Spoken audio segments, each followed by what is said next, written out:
Well,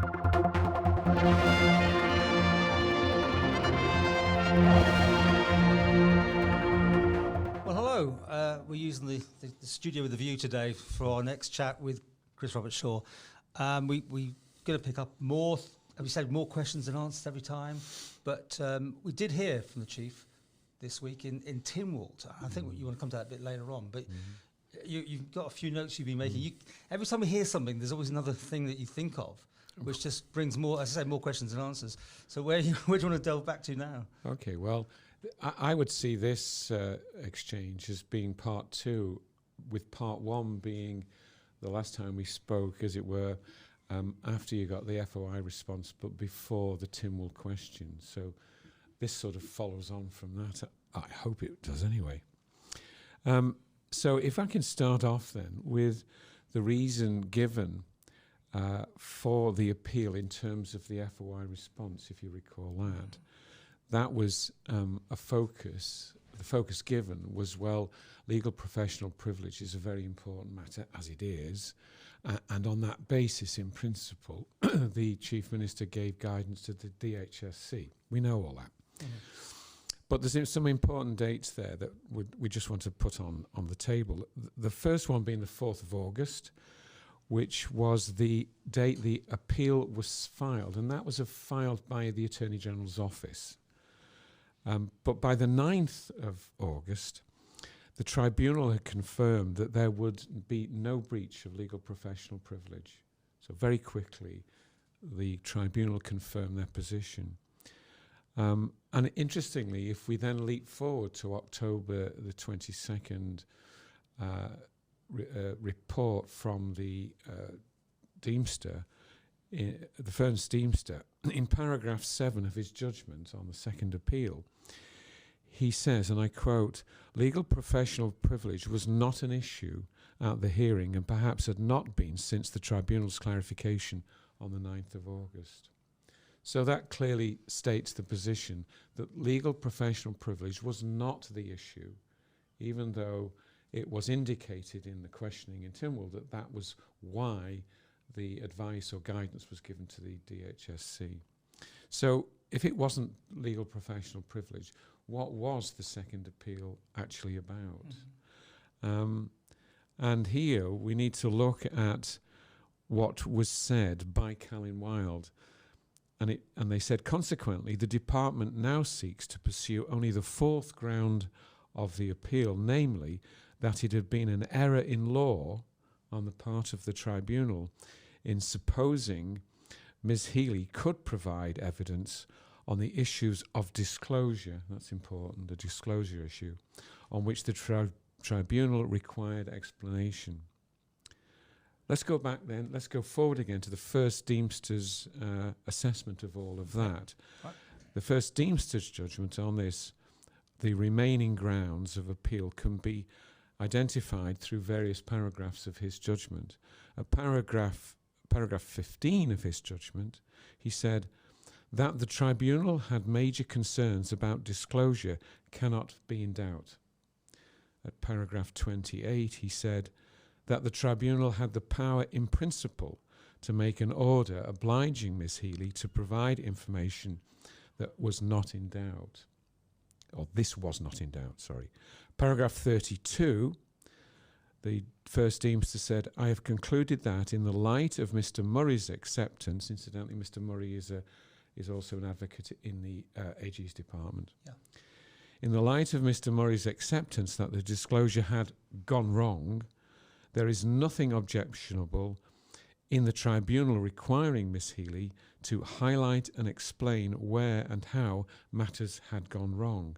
And finally, in paragraph 33, the first Deemster says, in the circumstances, I must dismiss the department's appeal. So, very clearly, that second appeal was not about legal professional privilege. It was about how the matter of the disclosures should be dealt with, and the first Deemster dismissed them. So that's very important. The third point I'd like to discuss, Paul, is the AG becoming conflicted. Now, let me just repeat a couple of dates again. The 4th of August was the date that the second appeal was filed with the courts, with the grounds of legal professional privilege being included or left in place. Again, I remind you that I'd said that the 9th of August, the tribunal confirmed no possibility of legal professional privilege being breached. Only 2 days later, Cannan then formally were instructed to act on behalf of the DHSC and in the actual the appeal itself. So with that background information, let's move forward now to the 27th and the 28th of August. And your FOI and the questions and answers in Tynwald dealing with that FOI response. So you will of course remember very clearly that the Chief Minister said that the advice to DHSC was based on the concern that was held about the possibility of legal professional privilege being breached. We also know from the various exchanges, both in the court and your subsequent interviews, that legal advice was taken from a variety of sources, and that the variety of sources had conflicted advice. So what I'm at a complete loss to understand is that if it was the case, and I think it clearly was from what's been said, that Cannan were of the view that legal professional privilege was not an issue, they would not go forward with it, it was not considered really by the appeal. They went on this error in law concept. Where did this other advice to the Chief Minister come from that was contrary to that was actually saying no, legal professional privilege is a matter of concern? It can only have come from the Attorney General, and it seems to me from the exchanges that the Attorney General did make representations to the Chief Minister and the Deputy Chief Minister and the Chief Secretary on the 27th and the morning, presumably the morning of the 28th, to the effect that legal professional privilege was a problem. And remind me, were they conflicted by that stage? They had to remove themselves because they got the other law firm, didn't they? By the dates I've just stated, they were already conflicted. So the first thing that they should have said, if it was that they spoke to the Chief Minister, I'm more inclined to think from what he said that the Attorney General spoke to the Chief Secretary. The first thing that the AG should have said at that stage was, look, I am conflicted. That's why, on the 11th of August, just gone, that we instructed Cannan to act. And why did they do that? Because by this time, it was actually the AG's department that were in the frame, and therefore they were conflicted, and it would be wrong for them, as it were, to represent at that stage. It had to be a third party. So that's the first thing that the AG should have said to the Chief Secretary, if that's who he spoke to.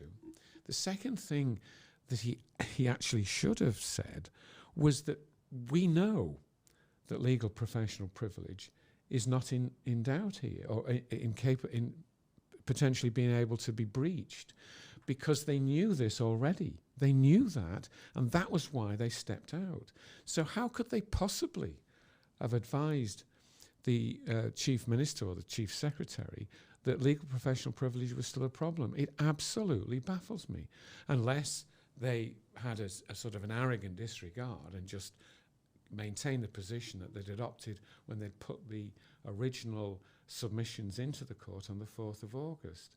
It really does bemuse me completely that they didn't step back. They had stepped back in the first instance from the second appeal and put Cannan in, and yet, presumably from everything we've heard, they then stepped back in, as it were, a conflicted party, interfering. And I haven't got a clue why they did that.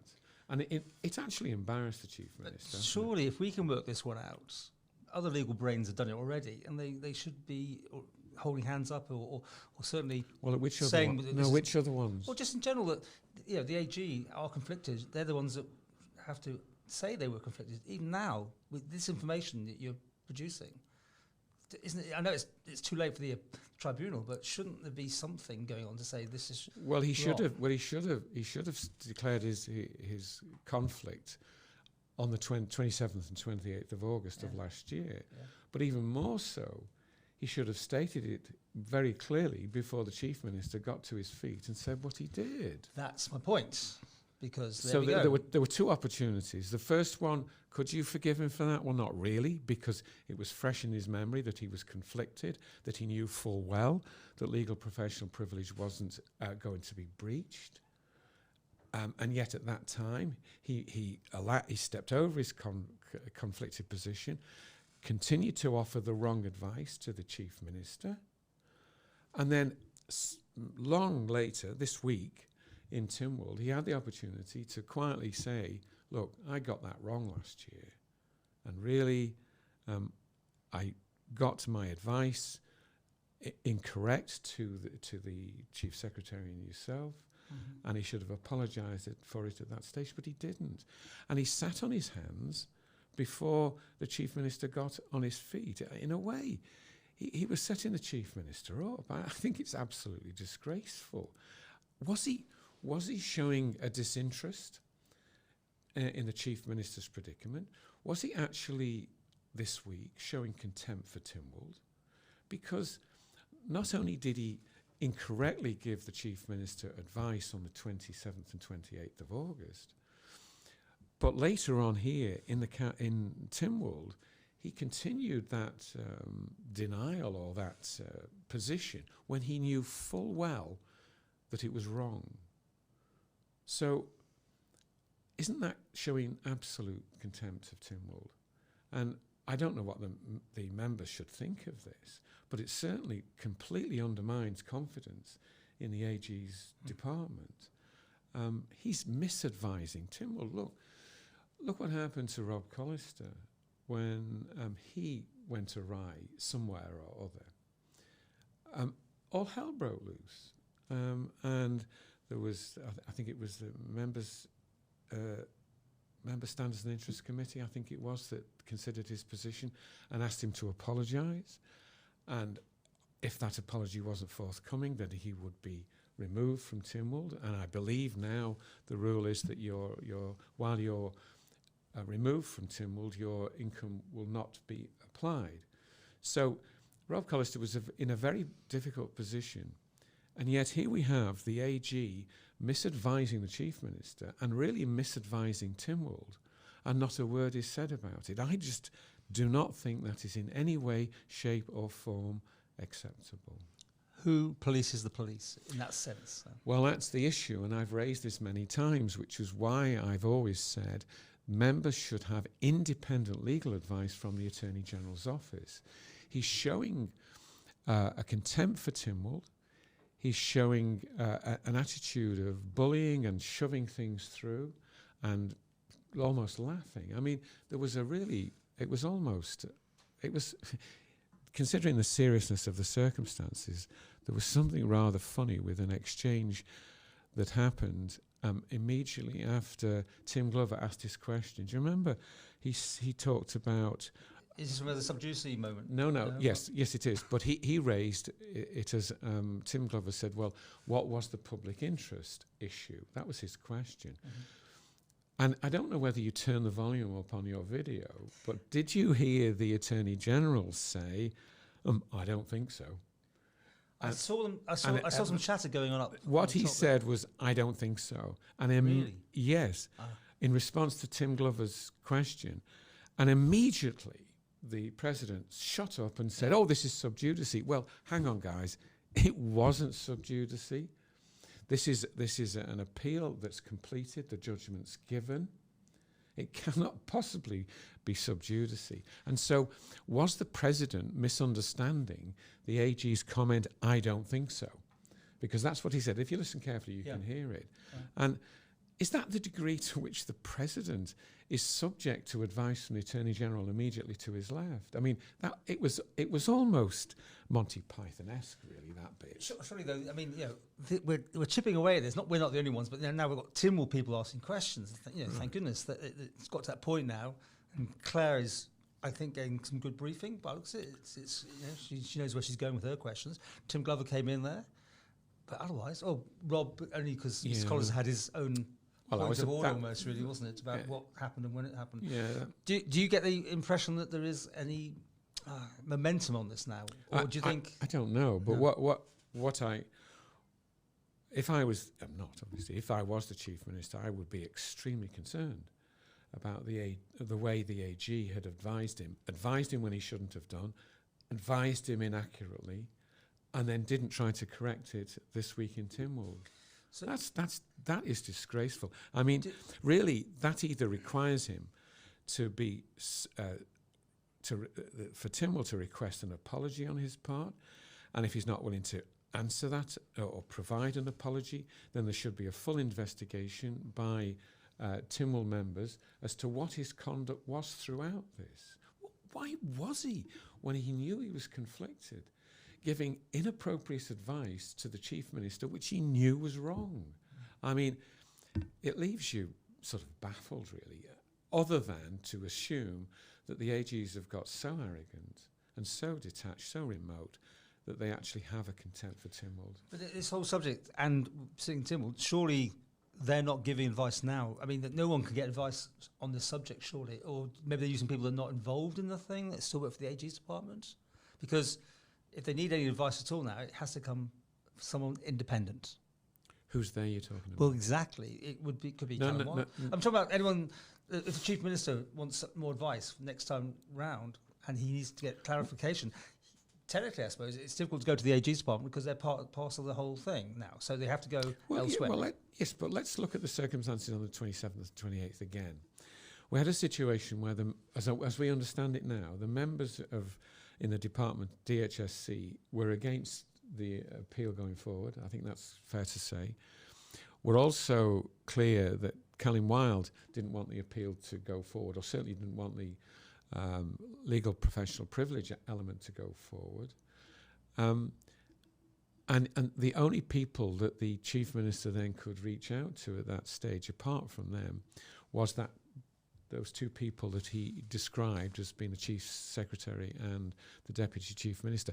How Jane Poole Wilson got it completely wrong, I don't know, and she knows all she knows about the size and control and dominance of the AG's department, and the circumstances that Rosalind Ranson found herself in, which were just deplorable.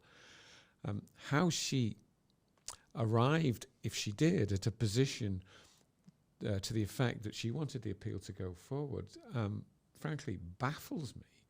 So you're left with the AG, again, providing advice at that time when he knew he was conflicted.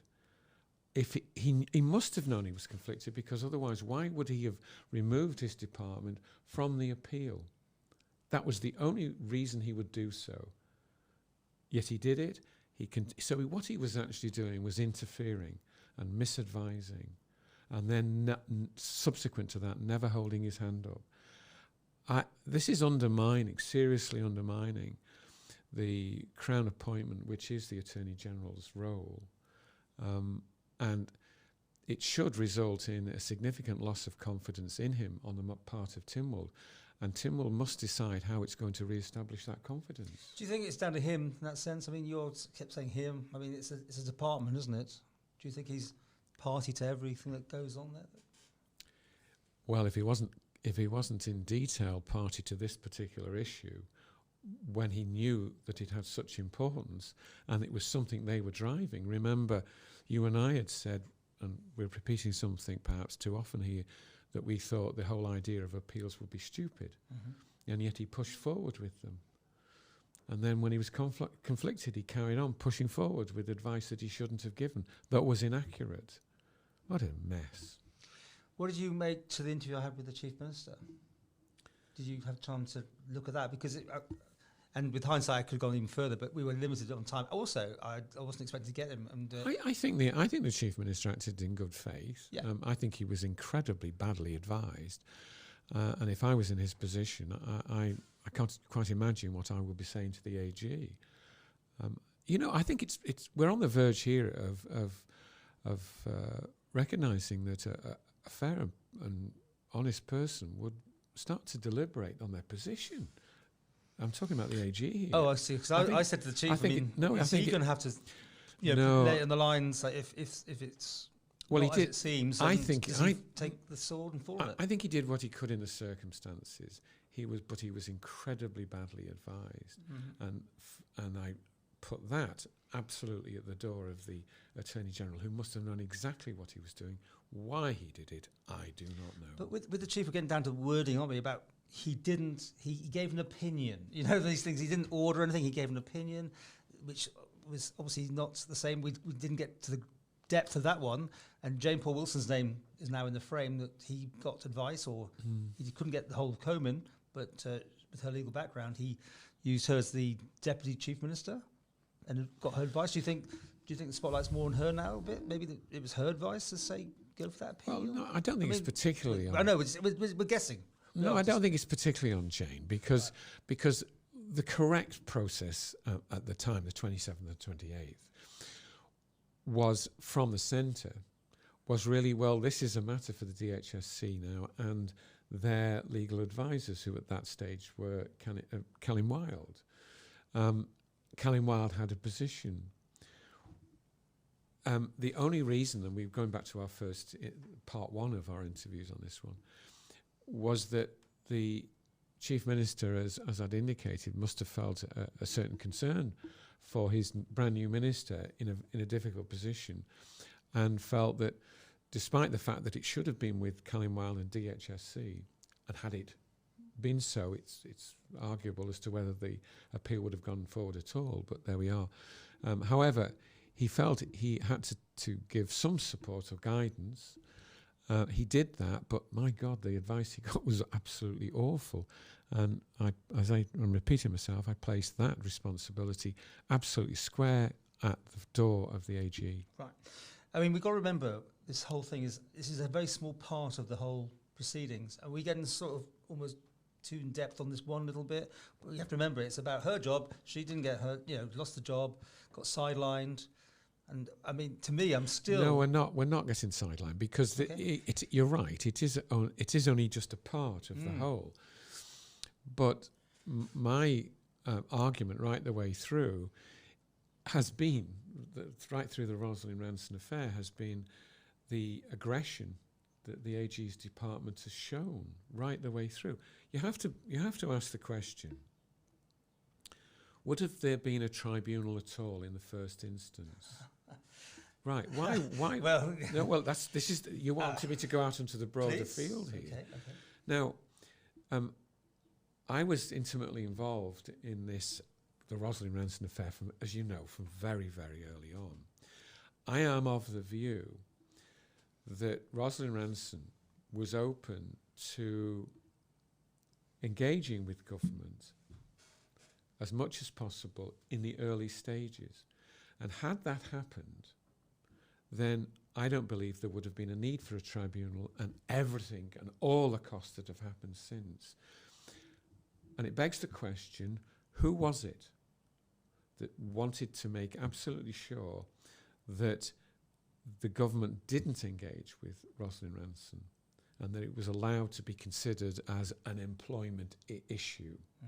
In other words... Well, that brings us back to when it's documented the Chief Minister met with her. He said, I believe you, at the end of that meeting. And so then somebody changed his mind, presumably. So, coming to your point, who was it that said, no, you mustn't engage with Rosalind Ranson? I can only assume it was the Attorney General. So, are we wrong in focusing very, very closely on this particular issue? No. Because underlying all of this, I believe we're trying to deal with or recognise the degree of aggression that is emanating from the Attorney General's office. And I tell you, this has got to change. And Tynwald has got to deal with this. And it's cost millions of pounds. Let's don't forget that one. At the end of the day, if they settled it, she wanted a job back. How many times do we keep saying this? That's originally what she wanted, to move on to Bank's Care, take control back, carry on with her job. In the end, she got sidelined in an office with a wonky chair with nothing to do and nobody to look after her. And we're now millions of pounds in, aren't we? Millions of pounds. And the conjecture now in this discussion is, did it go this far, this badly, because of the AG's aggression? And I think we have to keep that possibility very, very highly in the frame. And therefore, when we finally get the decision, the remedy decision from the tribunal as to what it's going to cost the government, and on top of that, you add all the other costs that are involved here.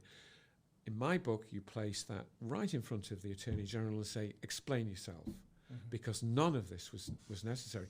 And incidentally, we have lost an incredibly good medical operator in Rosalind Ranson who could right now be doing an awful lot of extremely good things for our health service. You see, that's what you got this thing. I'm still intrigued to know exactly the ins and outs of what happened that day when she didn't give her report to Comin that was watered down by 3 civil servants. That seems to be, what have they got to do with medical advice anyway? But also the fact that she wasn't allowed to come in front of the public for that press conference. What, within 5 minutes of 5 to 4 something? She got pulled. I mean, I'm trying to get back to the central bits here. That there's so much more to it. I mean, it's all good stuff, but it's like everything has added a layer upon layer of confusion at the best, mismanagement, manipulation. It could be you name these words we could be using here. Well, the area you're talking about there relates to the misconduct of Catherine Magson. Catherine Magson, the CEO, who actually wasn't, because she wasn't. Was she employed by? Who was she employed by?